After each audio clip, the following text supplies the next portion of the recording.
ஒரு பெரிய பட்ஜெட்டில் எடுக்கிற படமோ, பெரிய ஹீரோ படமோ, பெரிய பாக்ஸ் ஆஃபீஸ் பண்ணுற படமோ கிடையாது. ஒரு ஹியூமனை வந்து பெட்டர் ஹியூமன் பீயிங்காக மாற்ற முயற்சி பண்ணுற படங்கள் தான் நல்ல படங்கள்னு நான் சொல்லுவேன். வினோத் சார் பேசிட்டுங்க. Yes, H Vinod sir. Actually sir வந்து நான் 2 கேள்வி கேட்குறேன். நீங்கள் சொல்லியிருந்தது தான், யாரும் கோச்சிக்காதீங்க. இது வந்து நானாக சுயமாக கேட்குற கேள்வி கிடையாது. என் மேலே யாரும் தாக்குதல் நடத்த வேண்டாம் ப்ளீஸ்.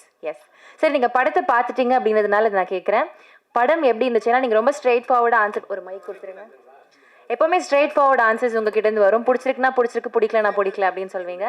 எஸ். நான் வணக்கம் எல்லாருக்கும். இந்த படம் பார்க்கணுன்னு சரவணன் வந்து ஒரு 6 மாதம் என்னை தொடர்ச்சியாக கேட்டே இருந்தார். நான் வந்து எஸ்கேப் ஆகிட்டே இருந்தேன். ஏன்னா சசி சார், சரவணன் ஏற்கனவே உடன்பிறப்பே, பயங்கர பாச மழையாக இருக்கும், இதிலேருந்து எஸ்கேப் ஆகணும்னு நான் தள்ளி போட்டே இருந்தேன். ஒரு நாள் வந்து நாங்கள் ஃப்ரெண்ட்ஸ் எல்லோரும் பார்க்கலான்னு முடிவு பண்ணி அந்த படம் போட்டோடனே ஃபஸ்ட்டு ஒரு 10-15 மினிட்ஸ் வந்து அப்படி நார்மலாக போயிட்டு இருந்தது. சசிகுமார் லுக்ஸ் வந்து ஸ்டன்னிங்காக இருந்தது.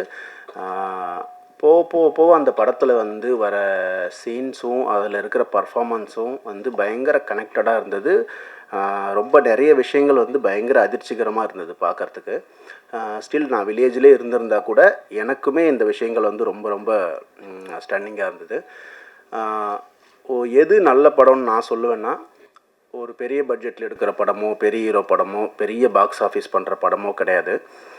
ஒரு ஹியூமனை வந்து பெட்டர் ஹியூமன் பீயிங்காக மாற்ற முயற்சி பண்ணுற படங்கள் தான் நல்ல படங்கள்னு நான் சொல்லுவேன்.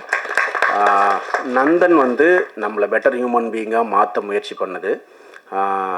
இது வந்து விராசரவணன் வந்து பத்திரிகை துறையிலேருந்து வந்திருக்காருன்றதுக்காகவோ, சசிகுமார் சார் வந்து பொருட்காட்சியில் வச்சு பாதுகாக்கிற அளவுக்கு நல்லவர்ன்றதுனாலையோ இல்லை. இந்த படம் நல்ல படம், அதனால் கண்டிப்பாக எல்லோரும் சப்போர்ட் பண்ணுங்கள். நன்றி. சார், இன்னும் 2 கேள்வி கேட்க சொன்னாங்க, அது நான் கேட்கலாமா? அவ்வளோதான். Okay, thank you.